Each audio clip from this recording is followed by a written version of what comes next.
David Stein não acreditava em coincidências, só em metas, prazos e resultados. Para ele, a vida era um gráfico em constante ascensão. Aos 45 anos, CEO de uma das consultorias financeiras mais prestigiadas de Midtown Manhattan, vivia imerso em um mundo onde tudo podia ser calculado, menos o vazio que carregava. Desde a morte de sua esposa, Sarah, 2 anos antes, vítima de um câncer agressivo, David trocou o luto pela lógica, os sentimentos pela rotina. Seu escritório envidraçado no 50º andar não era apenas um símbolo de status. Era uma barreira cuidadosamente erguida contra qualquer resquício de fragilidade. Ali, cercado por planilhas, metas e reuniões ininterruptas, ele seguia intocado por tudo que fosse humano demais. O apartamento silencioso em Tribeca continuava mobiliado, mas vazio de vida. E nos últimos meses, ele escolheu dormir no escritório com mais frequência.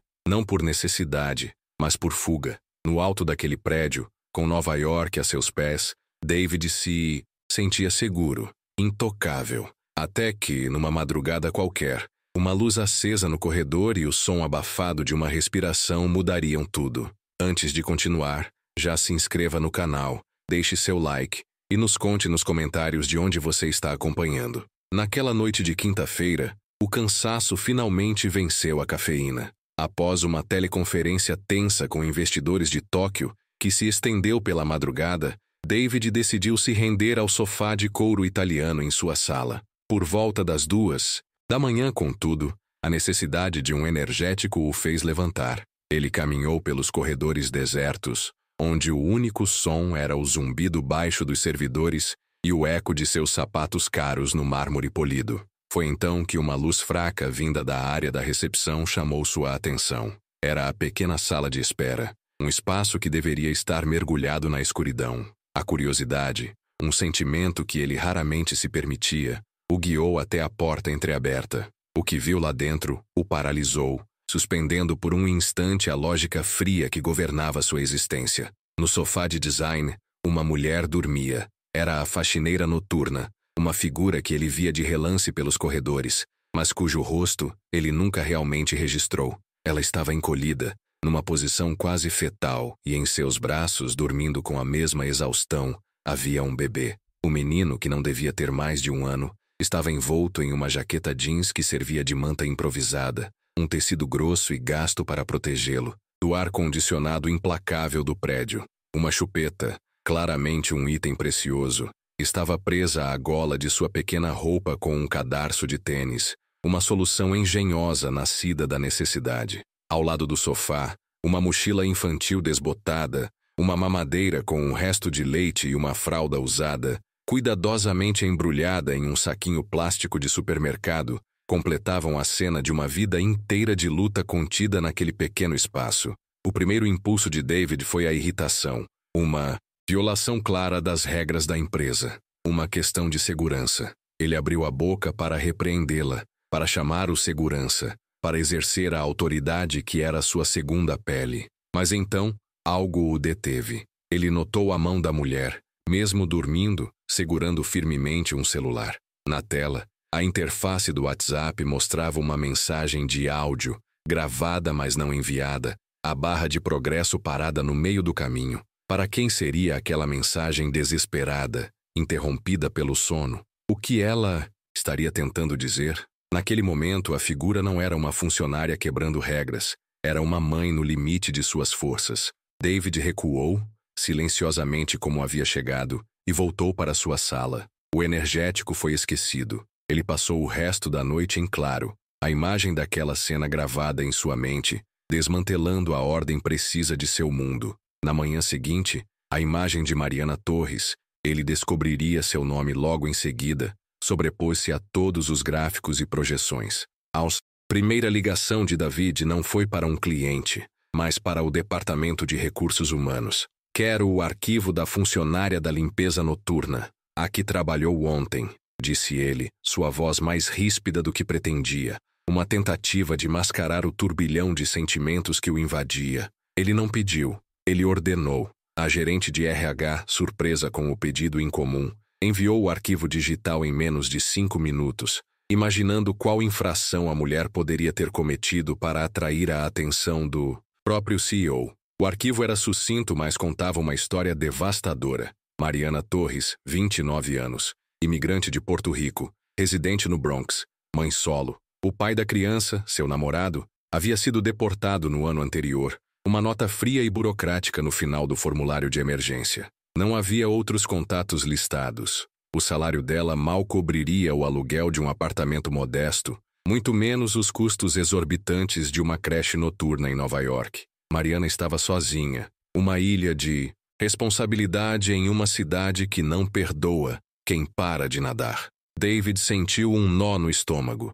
Ele, que comandava um exército de analistas, que movia milhões de dólares com um telefonema, sentiu-se completamente impotente diante da simplicidade brutal daquela realidade.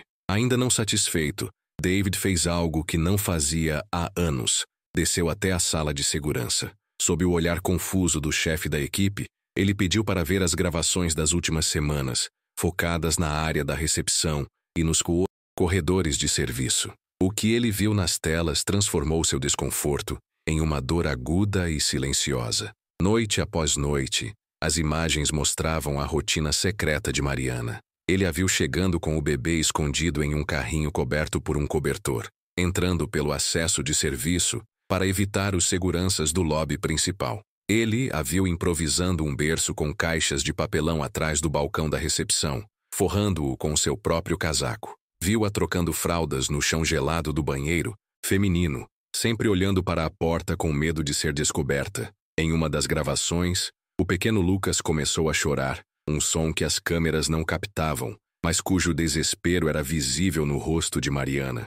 Ela o pegou no colo, ninou-o e, enquanto limpava o chão com a outra mão, começou a cantar uma canção de ninar em espanhol, uma melodia suave e triste que parecia carregar toda a saudade de sua terra natal. Naquele momento, David não viu uma funcionária. Ele viu a personificação da coragem e do amor incondicional e sentiu uma pontada de vergonha por sua própria vida vazia e protegida. A imagem de sua esposa, Sarah, cantando para o nada no hospital, veio à sua mente, e pela primeira vez em 2 anos, ele permitiu que a dor do luto o atingisse sem filtros. Os dias seguintes foram diferentes.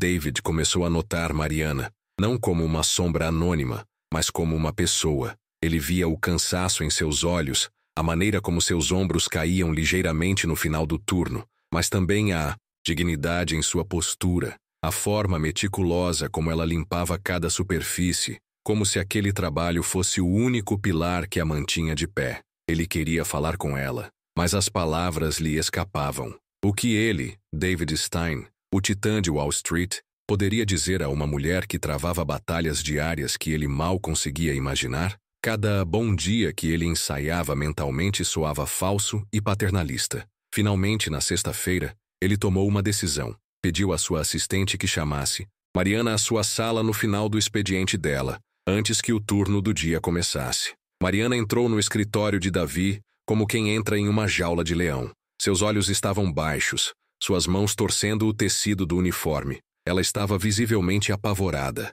esperando a demissão que ela sabia que merecia por ter quebrado as regras. Ela ensaiou um pedido de desculpas em sua mente, mas sua boca estava seca. O silêncio na sala era pesado, preenchido pela distância social e econômica entre os são. 2. David a observou por um momento, sentado atrás de sua mesa maciça que mais parecia uma barricada. Ele se sentiu estranhamente nervoso. Levantou-se, um gesto que surpreendeu a si mesmo, e caminhou até a janela, dando as costas para ela por um instante para reunir seus pensamentos. Senhora Torres, começou ele, a voz mais suave do que o normal. Eu não a chamei aqui para repreendê-la. Mariana levantou os olhos, a confusão substituindo o medo. Ele se virou para encará-la. Eu vi você com seu filho, disse ele diretamente sem rodeios. As lágrimas brotaram nos olhos de Mariana instantaneamente, silenciosas e pesadas. Eu sinto muito, senhor.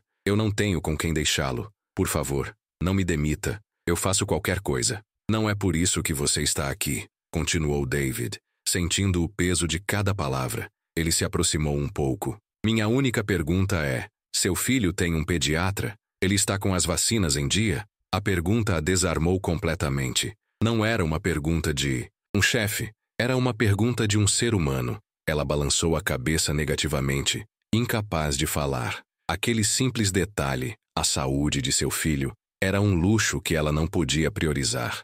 David respirou fundo. A partir de segunda-feira você será transferida para a equipe de limpeza diurna. O mesmo salário, mas com um benefício adicional. A empresa irá subsidiar integralmente uma creche de sua escolha perto do seu bairro, e nosso departamento jurídico entrará em contato com você para iniciar o processo de regularização do seu status de permanência. Nós vamos ajudar.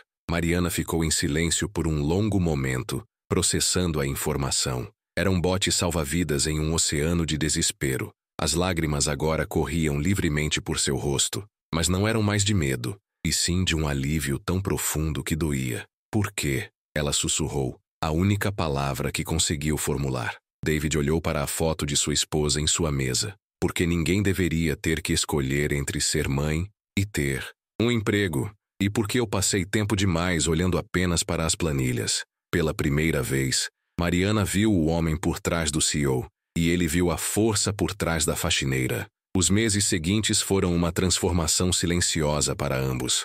Mariana floresceu no novo horário. Com a segurança de ter seu filho bem cuidado, sua energia voltou. Ela era eficiente, proativa, e logo se tornou uma referência na equipe diurna. David, por sua vez, começou a mudar sua própria rotina. Ele passou a cumprimentar os funcionários pelo nome, a tomar café na copa em vez de em sua sala, a ouvir mais do que falar nas reuniões. A muralha de gelo ao seu redor começou a derreter, revelando um homem que estava, aos poucos, aprendendo a se reconectar com o mundo. Mas o passado, como sempre, encontrou uma maneira de voltar. Uma ex-funcionária da limpeza, demitida por justa causa meses antes, ainda mantinha contato com colegas em um grupo de WhatsApp. Em um ato de pura maldade, ela compartilhou uma foto que havia tirado secretamente naquela noite meses atrás. A imagem de Mariana dormindo com Lucas no sofá. A foto, desprovida de contexto e carregada de julgamento, começou a se espalhar como um vírus pelos corredores da empresa. O print vazou para outros grupos, para o sistema de mensagens internas, e logo se tornou o principal tópico de fofoca. Mariana sentiu os olhares e os sussurros. As mesmas pessoas que agora a cumprimentavam com um sorriso, passaram a olhá-la com uma mistura de pena e desprezo. Ela era a faxineira que dormia em serviço, a mãe irresponsável. A humilhação era pública e dolorosa. Ela pensou em se demitir, em fugir daquela exposição, mas a lembrança de onde estivera a manteve firme. Ela não era mais aquela mulher assustada. Ela havia sobrevivido. David soube da fofoca por sua assistente, que lhe mostrou os prints com uma expressão de nojo. A raiva que subiu por ele foi avassaladora. Ele se sentiu pessoalmente atacado. Sua primeira reação foi convocar uma reunião com o RH e o departamento jurídico para encontrar e punir os responsáveis pela disseminação da imagem. Ele queria cabeças rolando, queria fazer um exemplo. Estava prestes a dar a ordem quando sua assistente o interrompeu. Sr. Stein, talvez devesse falar com a Mariana primeiro. Ele seguiu o conselho. Encontrou Mariana no final do dia, no vestiário, seus olhos vermelhos, mas sua cabeça erguida. Eu sei o que estão dizendo, disse ela antes que ele pudesse falar. Não se preocupe, senhor, eu sei lidar com isso. David viu nela uma força que o envergonhou. Não, Mariana, eu é que tenho que lidar com isso. Isso aconteceu na minha empresa. A responsabilidade é minha. Foi então que ela o surpreendeu. Amanhã haverá a reunião trimestral com os líderes de equipe, certo? Eu gostaria de ter 5 minutos. Apenas 5 minutos. No dia seguinte, o auditório estava lotado. Líderes de todos os departamentos, incluindo os gerentes da limpeza. David estava na primeira fila, tenso. Após a apresentação dos resultados financeiros, ele pegou o microfone. Antes de encerrarmos, gostaria de dar a palavra a uma de nossas colegas, Mariana Torres. Um murmúrio percorreu a sala. Mariana caminhou até o palco, sua presença simples e forte silenciando a todos. Ela não usou o púlpito. Parou no centro do palco, olhou para a plateia e começou a falar, sua voz firme, sem um pingo de autopiedade. Muitos de vocês viram uma foto minha circulando esta semana, começou ela. Uma foto minha, dormindo neste prédio com meu filho nos braços. Eu não estou aqui para me desculpar por isso. Estou aqui para explicar. O nome do meu filho é Lucas, e naquela noite, e em muitas outras noites, eu o trouxe para o meu local de trabalho porque não tinha outra opção. Porque o mundo às vezes nos força a escolher entre o impossível e o insuportável. Ela continuou, sua voz ganhando força. A pergunta não é por que uma mãe dormiu no trabalho. A pergunta é por que vivemos em uma sociedade que força uma mãe a levar seu filho para um ambiente de trabalho à noite para poder colocar comida na mesa. Sim, aquele bebê na foto é meu. E sim, eu dormi com ele nos braços, exausta. Porque entre arriscar perder meu emprego ou arriscar deixar meu filho de menos de 1 ano sozinho em casa, eu escolhi sobreviver. E eu faria tudo de novo. Um silêncio profundo e pesado tomou conta do auditório. Não havia mais espaço para fofocas ou julgamentos, apenas para a verdade crua e desconfortável que ela havia exposto. As pessoas não olhavam mais para ela como a faxineira, mas como uma mulher que havia acabado de lhes dar uma lição sobre coragem e dignidade. Mariana terminou seu discurso, agradeceu e saiu do palco, deixando para trás uma sala cheia de líderes, repensando seus conceitos de privilégio e dificuldade. David ficou de pé e começou a aplaudir. Lenta e hesitante no início, a plateia se juntou a ele, em uma onda de respeito e admiração que ecoou por todo o prédio. Naquele momento, ele soube exatamente o que fazer. Não se tratava mais de punir os culpados, mas de honrar a coragem da vítima e mudar o sistema que permitia que tais situações existissem em primeiro lugar. No dia seguinte, um comunicado oficial de David Stein foi enviado para toda a empresa. Não mencionava o incidente diretamente, mas suas intenções eram claras. Ele anunciava o lançamento do programa Mother First, uma iniciativa pioneira voltada para o apoio à mãe solo em situação de vulnerabilidade. O programa oferecia não apenas creche subsidiada e horários flexíveis, mas também assistência jurídica, bolsas de estudo para a conclusão do ensino médio e superior, e mentoria profissional. E a primeira coordenadora do programa, anunciada no mesmo e-mail, seria Mariana Torres. A notícia caiu como uma bomba positiva na empresa. A história, desta vez contada da forma correta, começou a se espalhar. Um funcionário escreveu um post emocionado no LinkedIn sobre a iniciativa e o discurso de Mariana. Em questão de horas, o post viralizou. A história de Mariana e a atitude da empresa foram parar em jornais de negócios e portais de notícias, não como um escândalo de fofoca, mas como um exemplo inspirador de liderança empática e responsabilidade social corporativa. Mariana, inicialmente assustada com a nova posição, abraçou o desafio com a mesma garra com que abraçava seu filho. Ela usou sua experiência para criar um programa que realmente fazia a diferença na vida de outras mulheres. Ela se tornou a voz de muitas que, como ela, lutavam silenciosamente. Ela começou a fazer faculdade à noite. Seu sonho antigo de se tornar assistente social agora ao seu alcance. A cena final se passa 1 ano depois. Mariana, vestida com um tailleur elegante, deixa seu filho, Lucas, agora com quase 3 anos na porta da creche interna da empresa. O espaço é claro, colorido e cheio de risadas de crianças. Ele a abraça, diz, "Tchau, mamãe", e corre para brincar com os amigos. Ela o observa por um instante, um sorriso de felicidade no rosto. De sua sala no 5º andar, Dave observa a cena pela janela. Pela primeira vez em muitos anos,